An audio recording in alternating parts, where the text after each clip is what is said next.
the country recovers from the COVID-19 pandemic and its strain on public health care, a new public health crisis is emerging in road traffic crashes, claiming more than 10 lives every day, leaving many more with life-changing and lasting injuries, as well as putting healthcare systems on strain. According to the hospital record, the Accident and Emergency Department of Mulago National Referral Hospital receives more than 120 general patients every day, including cuts, poisoning, and burns. More than 80% of the cases received are road traffic crash related, as Dr. Alex Mugalu from the General Surgery and Neurosurgery Unit states. In an emergency department, we receive about 120 patients, general patients a day.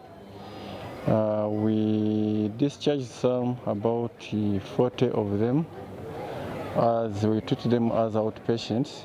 They're able to go home that same day. We admit about 80 patients. Of those, about 60 of them are accident victims. Dr. Mugalu adds that head injuries and orthopedic injuries are the commonest of all, with about 5% of the victims reporting their cases late. About 5% of the accident victims come late, and usually it is difficult to save them. So by so saying, we encourage people to bring the accident victims early enough when they can be saved. Caring for road traffic injuries is pretty much costly for the government and to individuals, as it diverts scarce medical resources that might otherwise be used to treat other ailments. It's about 3 million. That is the average cost. That involves the theatre, the drugs used in the theatre, the admissions and the days of stay in theatre.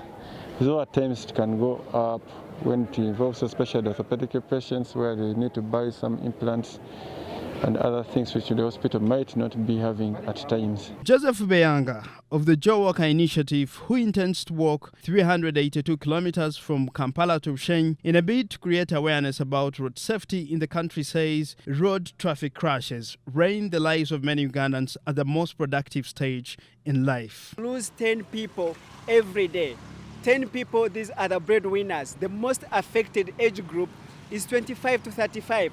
That's when most people get their first job, they buy their first car, they are married, they have their first child, they are putting up their first home. They are doing many things are happening when people are starting out in their life, and that's when we are losing them at their most productive age. With many people's aspirations and dreams cut short by road traffic crashes, Beyanga says all people should be mindful of each other's lives, but most importantly, of their own lives while on the road. Road carnage is really a big killer, and we need to do something to stop it. If you and me watched our behaviors, the way we conduct ourselves behind the wheel would make a difference. Watch your speed limit, respect other road users, get off the phone where you are driving, make sure your seatbelt is on.